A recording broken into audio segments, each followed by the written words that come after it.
जय हिंद बच्चों। कैसे हैं आप सब? आशा करती हूँ आप लोग खूब स्वस्थ हैं, मस्त हैं और अपनी पढ़ाई में सब लोग व्यस्त हैं बच्चों। आइए बच्चों, आज हम केदारनाथ जी द्वारा रचित कविता अच्छा होता को समझेंगे और साथ सितार संगीत की रात को भी समझ लेंगे। तो बच्चों, पिछली क्लास में हमने केदारनाथ सिंह जी का जो इनका मोस्ट इम्पॉर्टेंट कृतियाँ हैं उसको पढ़ा, इनके जीवन परिचय को समझ लिया अच्छे से। और बच्चों, इसको याद करके रखिएगा क्योंकि आप जानते हैं कि आपकी 2020 की नई शिक्षा नीति रही है बच्चों। उसके अनुसार आपके परीक्षा में 20 अंक ऑब्जेक्टिव आने वाले हैं। उस 20 अंक में बच्चों ये जीवन परिचय से रिलेटिव और कविता, ये सब इम्पोर्टेंट चीज़ें हैं और अपने अपने पुस्तक से ही संबंधित जीवन परिचय को आप याद कीजिएगा। उन्हीं उन्हीं लेखक, उन्हीं कविताओं, कवियों को आप अच्छे से पढ़िएगा क्योंकि आपके वही आपके काम आएगा, क्योंकि उन्हीं से परीक्षा में प्रश्न बनेंगे। तो आइए बच्चों, अब हम इनकी कविता अच्छा होता को पढ़ना प्रारंभ करते हैं, व्याख्या करेंगे, थोड़ा अर्थों को भी समझेंगे। और चूंकि ये कविता है तो गेय पद में होना चाहिए। पूरी प्रयास करेंगे कि हम आपको गेय पद में ही सुनाएं क्योंकि आपको ये चीज़ें अच्छी लगती हैं और आप समझ में भी अच्छे से आता है। तो चलिए बच्चों, प्रारंभ करते हैं। केदारनाथ जी द्वारा रचित अच्छा होता। आगे बढ़ने से पहले बच्चों आपसे छोटी सी रिक्वेस्ट। जी हाँ बच्चों, आप जानते हैं चैनल को आप सब्सक्राइब कर लीजिए, वीडियो को लाइक भी किया कीजिए और अपने फ्रेंड सर्कल में वीडियो को शेयर करने का पूरा प्रयास करिए बच्चों। आप जुड़े हुए हैं लक्ष्य हिंदी क्लास चैनल बाय किरण मैम के साथ। बच्चों, इस चैनल के माध्यम से निरंतर आपको कक्षा 9, 10, 11 और 12 की जो कक्षाएं हिंदी का विषय है बच्चों, उसके संपूर्ण पाठ्यक्रम को निरंतर यहाँ से प्रोवाइड हो रहा है। तो आइए बच्चों, इस चैनल से जुड़िए, चैनल को सब्सक्राइब कीजिए और बेल आइकन को भी क्लिक कर लीजिए जिससे सबसे पहले नोटिफिकेशन आप तक पहुँचे और आप अपने हिंदी विषय को पूरी तरह मजबूत बना सके। चलिए बच्चों, प्रारंभ करते हैं। अच्छा होता, अच्छा होता अगर आदमी आदमी के लिए प्रार्थी पक्का और नियत का सच्चा होता। अच्छा होता, ना स्वार्थ ना चा बच्चा, ना दगल दागी, ना चरित्र का कच्चा होता। हाँ, अच्छा होता अगर आदमी आदमी के लिए दिलदार दिलेर और हृदय की थाती होता। ना ईमान का घाती होता, ठगैत ठाकुर न मौत का बाराती होता। हाँ, अच्छा होता, हाँ अच्छा होता अगर आदमी आदमी के लिए प्रार्थी पक्का और नियत का सच्चा होता। अच्छा होता। आइए बच्चों, हम भाव विभोर हुए। आप, हमें पूरा विश्वास है कि आप इस कविता में भाव विभोर अवश्य हुए होंगे। अब आइए बच्चों, इससे संबंधित थोड़ा सा अर्थों को जान लेते हैं क्योंकि ये इसमें लगभग अर्थ बहुत ज़्यादा कठिन नहीं है। हम देखते हैं। ये देखिए, प्रार्थी। प्रार्थी का अर्थ ये होता है बच्चों, पर अर्थी, जो दूसरे की हित चाहे, दूसरे का भला चाहे, दूसरों का हित चाहने वाला। यही एक शब्द में भी आ सकता है बच्चों, वाक्यों के लिए एक शब्द। एक दूसरों का हित चाहने वाला क्या कहेंगे, किसे कहेंगे? प्रार्थी कहेंगे। इस प्रकार से आपसे क्वेश्चन बन सकता है। और अब दूसरा देखिए, आपने यहाँ पर देखा नियति। क्या देखा? नियत। नियति का अर्थ होता है बच्चों भाग्य, सौभाग्य, हमारा भाग्य या नियति, विधाता, भाग्य विधाता। स्वार्थ, स्वार्थ मतलब अपना हित। स्वार्थ का अर्थ क्या हुआ बच्चों? यहाँ पर अपना हित। समझ रहे हैं ना? प्रार्थी, यहाँ पर देखिए लिखा हुआ है स्वार्थ। स्वार्थ का अर्थ अपना हित से है। आपने समझ लिया अर्थ को कि स्वार्थ का हित अपना हित। चाहे बच्चा, आपने अब यहाँ नीचे देखा है बच्चों, ये देखिए चाह बच्चा, ये देखिए ऊपर भी है, ऊपर है चाह बच्चा और दगल दागी, दगल दागी भी यहाँ पर है। इतने के अर्थ को हम सबसे पहले समझते हैं, फिर आगे बढ़ते हैं बच्चों। तो चाह बच्चा का अर्थ सबसे पहले आप समझ लीजिए। चाह बच्चा का अर्थ बच्चों खजाना से होता है। चाह बच्चा का अर्थ क्या है? खजाना से। दगल दागी आपने देखा यहाँ पर, तो दोष युक्त, जिसमें दोष हो, जो दोषी हो, उसे दगल दागी कहेंगे। और कच्चा का अर्थ बच्चों आप जान रहे, कमजोर से है, कमजोर, लाचार, मजबूर।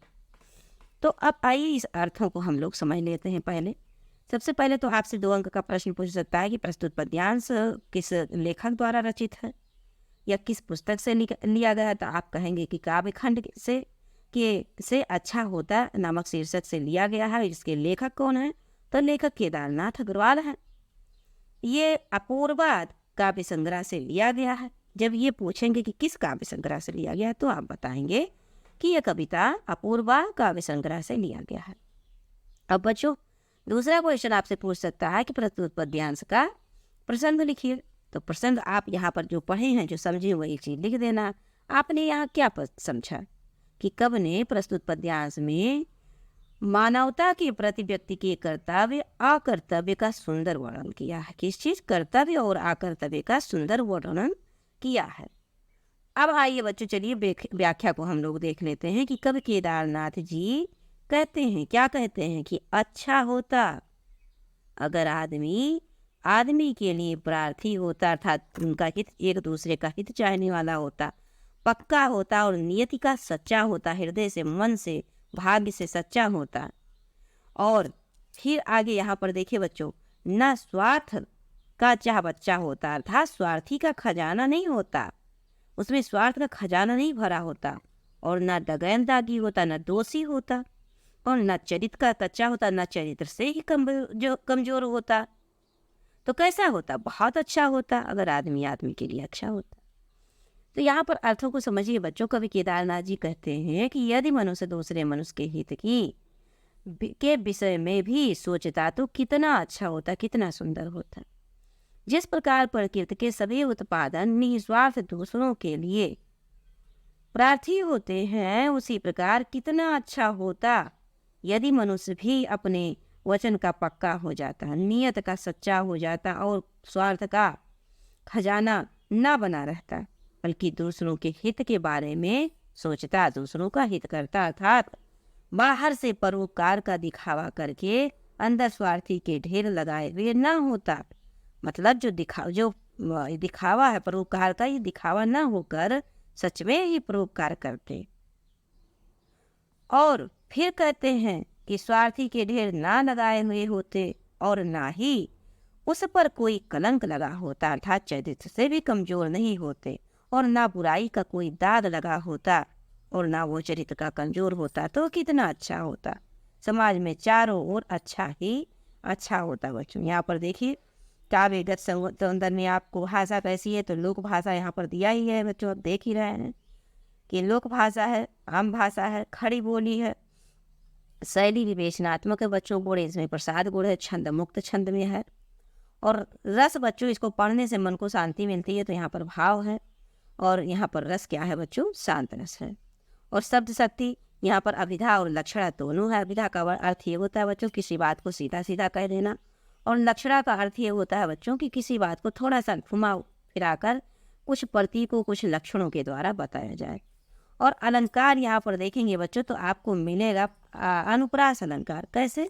यहाँ देखिए अच्छा, और यहाँ अगर आदमी, यहाँ पर आदमी, तो समझ रहे हैं यहाँ पर आवर्ण की आवृत्ति हो रही है। देखिए प्रार्थी पक्का, तो यहाँ पर पावर्ण की आवृत्ति हो रही है ना बच्चों। तो इसलिए जहाँ पर वर्णों की आवृत्ति हो, मतलब एक वर्ण जैसे आवर्ण है यहाँ पर, तो आवर्ण एक से अधिक बार आया है कि नहीं आया है, तो इसीलिए बच्चों ये क्या हो जाएगा, यहाँ पर अनुप्रास अलंकार हो जाएगा। चलिए तो अब हमने समझ लिया है, अब आगे बढ़ते हैं बच्चों। ये देखिए दगन दागी, यहाँ पर भी अनुप्रास अलंकार है, दावर्ण की आवृत्ति 2 बार हुई है, देख रहे हैं। इस प्रकार से हमने समझ लिया। अब यहाँ पर दूसरा पंक्ति थोड़ा सा और समझ लेते हैं, बहुत छोटे छोटे पंक्ति है बच्चों। क्या कहते हैं कि अच्छा होता अगर आदमी के लिए दिलेरवा सच्चा होता, हृदय से अच्छा होता, हाँ अच्छा होता अगर आदमी के लिए दिलेर और हृदय का थाती होता। हाँ थाती मतलब बच्चों धरोहर, यहाँ पर थाती का अर्थ होता है धरोहर, धरोहर से है। तो अच्छा होता अगर आदमी आदमी के लिए दिलदार दिलेर और हृदय का थाती होता, ना ईमान का घाती ठगत ठाकुर ना मौत का बाराती होता। हाँ अच्छा होता। अब देखिए बच्चों, यहाँ पर ठाकुर आपने देखा, ठाकुर क्षत्रियों को कहा जाता है, और ठगैत का अर्थ होता है ठग से, ठगने वाला। ठगर क्षत्रिय ना होता। ईमान अर्थात नीयत, यहाँ पे यहाँ देख रहे हैं नीयत, मन से, हृदय से, ईमान से। दिलदार का अर्थ यहाँ पर होगा बच्चों उदार, उदार हृदय वाला व्यक्ति। दिलेर अर्थात बहादुर होता, दिलेर का अर्थ होगा बच्चों बहादुर से, यहाँ पर दिलेर का अर्थ होगा बहादुर। और थाती का अर्थ हमने आपको बता ही दिया है कि धरोहर होता है। और घाती आपने यहाँ पर देखा है बच्चों, घाती का अर्थ होता है कि घात करने वाला अर्थात ठगने वाला। तो अब देखिए यहाँ पर हम अर्थों को समझते हैं बच्चों। अच्छा होता, कवि केदारनाथ अग्रवाल कहते हैं कि अच्छा होता अगर आदमी आदमी के लिए दिलदार दिलेर और हृदय की थाती होता, ना ईमान का घाती होता, ठगैत ठाकुर ना मौत का बाराती होता। कवि केदारनाथ जी कहते हैं कि यदि मनुष्य दूसरे मनुष्य के प्रति उदार होता, तो दूसरे की मदद करता, तो कितना अच्छा होता।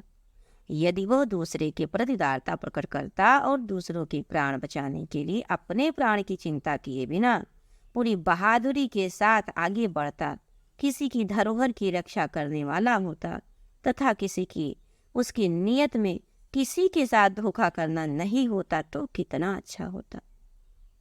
कवि आगे फिर कह रहे हैं कि मानवीय गुणों की कल्पना में खोया हुआ कवि कहता है कि यदि मनुष्य ठग, जाति के आधार पर भेदभाव करने वाला और ईमानदारी का चोट पर चोट करने वाला आतंकवादी ना होता, तो कितना अच्छा होता। अर्थात कह रहे कि अगर मनुष्य ठग ना होता, जात के आधार पर भेदभाव ना करता, ईमानदारी पर चोट करने वाला ना होता कि कोई ईमानदारी करे तो उस पर घात कर जाए, और आतंकवादी ना होता, तो कितना अच्छा होता, बहुत अच्छा होता। बड़ा ही सुंदर कविता है बच्चों। अब आइए नेक्स्ट पंक्ति पे हम नेक्स्ट कविता को देखते हैं और यहाँ पर चीज़ों को समझते हैं।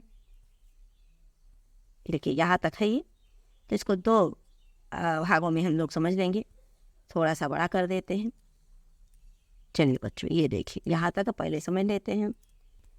आग के होंठ बोलते हैं सितारे के बोल, खुलती चली जाती है शहद की पंखुड़ियाँ, चुमती अंगुलियों के नृत्य पर राग करते हैं किलोले किलोले बोले सितारे के बोल, किलोले बोले सितारे के बोले।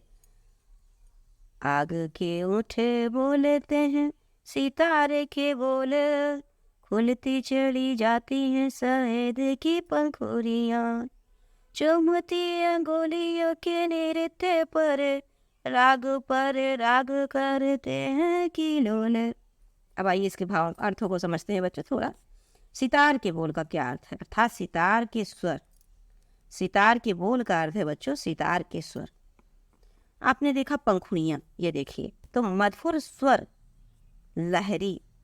किलोल का अर्थ आप यहाँ पर देखिए बच्चों खेल कर रही हैं, हर्ष कर रही हैं, आनंद तरंग मना रही हैं। तो अब इसके अर्थों को हम लोग समझ लेते हैं बच्चों, व्याख्या को। कवि केदारनाथ जी इस कविता के माध्यम से कहते हैं कि जब रात के सन्नाटे में वियोगी हृदय को शीतलता प्रदान करने के लिए यदि कोई सितार वादक सितार का तान छेड़ता अर्थात सितार बजाता है, तब उस तान से निकलने वाला संगीत मूलतः आग के जलते होठों की वेदनाग्रस्त कथा कहती है, अर्थात दुख की वेदना की कथा कहती हैं, दुख की कथा कहते हैं।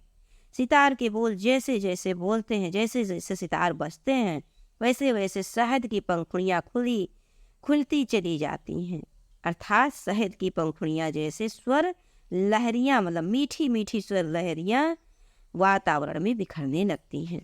अंगुलियाँ सितार पर ऐसे चलने लगती हैं मानो नृत्य कर रही, और एक से बढ़कर एक राग की धुनें मन को हर्षित करने लगती है।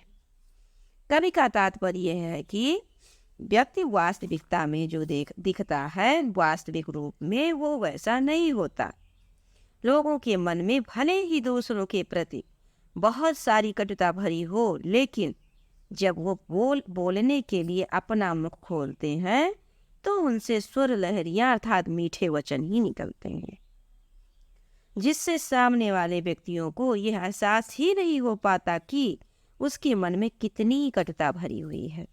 भाव यहाँ पर समझ पा रहे हैं बच्चों, संस्कृत शब्दावली से युक्त खड़ी बोली है और भाव आप समझ पा रहे हैं। यहाँ कभी कहना चाहते हैं कि कोई भी व्यक्ति किसी की कितनी भी बुराई करे, कितना भी बुरा समझे, लेकिन जब उसके सामने होते हैं तो अच्छे से ही बोलते हैं। अब पद्यांश दूसरे पे आते हैं बच्चों, देखिए। रात के खुले वृक्ष पर चंद्रमा के साथ शताब्दियां झांकती हैं।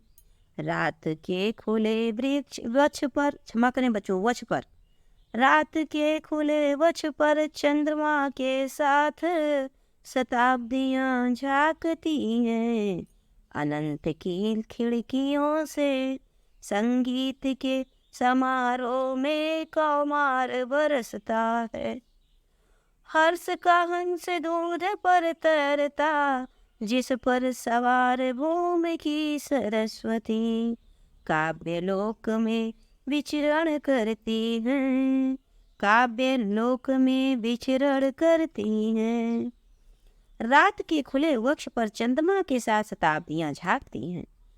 अनंत की खिड़कियों से संगीत के समारोह में कौमार बरसता है।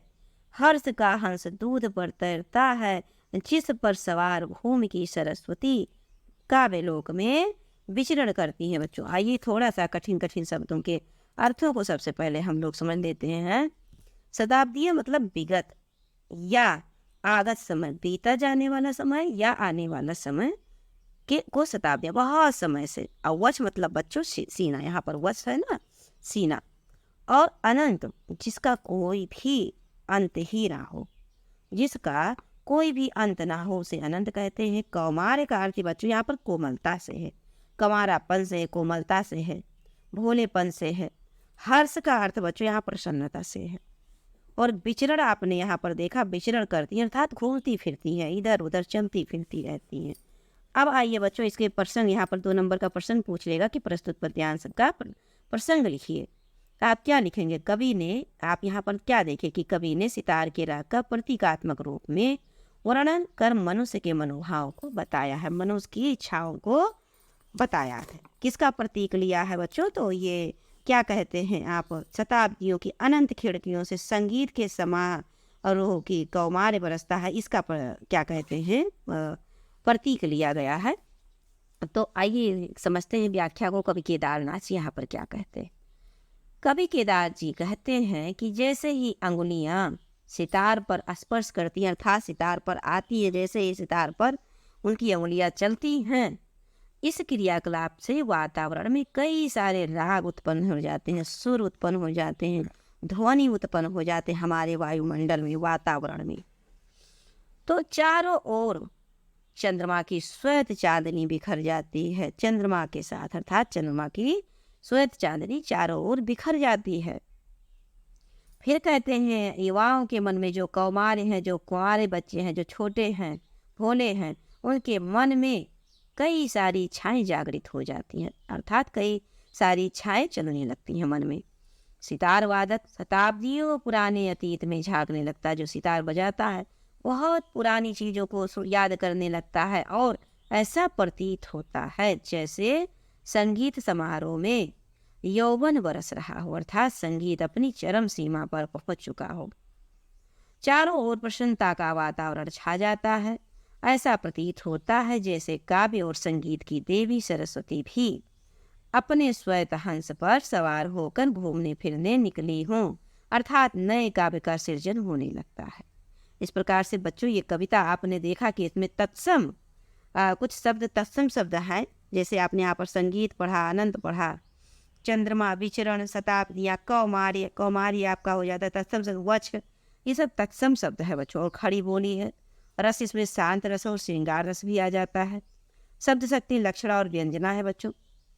और अलंकार में देखेंगे तो आप देखेंगे कि यहाँ पर जो लिखा हुआ है कि पर सवार हो जाती है। ये देखिए यहाँ पर लिखा नहीं है पर सवार, तो पर सवार में जो रावण की पुनरावृत्ति होने के कारण अनुप्रास अलंकार है। देखिए यहाँ पर में भी रा है और फिर सवार के बाद भी रा आ जाता है, तो इसलिए वर्णों की आवृत्ति हो जाती है और यहाँ पर अनुप्रास अलंकार हो जाता है। मानवीकरण अलंकार भी है। कैसे बच्चों की संपूर्ण पद्यांश में प्रकृति के द्वारा ही मानवीय गुणों का मानवीकरण किया गया है, अर्थात प्रकृति को मानव की तरह व्यवहार करता हुआ दिखाया गया, जिस कारण यहाँ पर मानवीकरण अलंकार भी होगा बच्चों। तो हमें पूरा विश्वास है कि आपने इस कविता को बहुत अच्छे से समझ लिया है। इसको 1 से 2 बार बच्चों सुन लीजिएगा ध्यान से और इसकी व्याख्या पर फोकस कीजिएगा। इससे संबंधित क्वेश्चन हम आपको नेक्स्ट क्लास में लेके आएंगे और वहीं से आपके, क्योंकि आपकी परीक्षा में बच्चों 20 अंक बनेंगे ऑब्जेक्टिव, तो जो हम आपको क्वेश्चन आंसर किसी भी कविता की बात करवाते हैं उसको आप अवश्य देखा कीजिए। उसका आंसर आपकी बुक में है, लेकिन बच्चों जब हम कविता करवाते हैं तो साथ में जो व्याख्या और एक्स्ट्रा करते हैं, ये आपके जो मेमोरी को और तेज करेगा और अच्छा करेगा और आपके ज्ञान में और विस्तार करेगा। तो आप उसको अवश्य देखा कीजिए और वहीं से आपकी परीक्षा में क्वेश्चन भी बनेंगे। तो चलते हैं बच्चों, चलते चलते आपसे छोटी सी रिक्वेस्ट है कि आप चैनल को सब्सक्राइब अवश्य कर लीजिए, वीडियो को भी लाइक भी किया कीजिए बच्चों, और वीडियो को अपने अन्य जो सहपाठी हैं उनको उन तक शेयर भी किया कीजिए। चलते हैं बच्चों, मिलते हैं आपको नेक्स्ट क्लास में क्वेश्चन आंसर के साथ। जय हिंद बच्चों।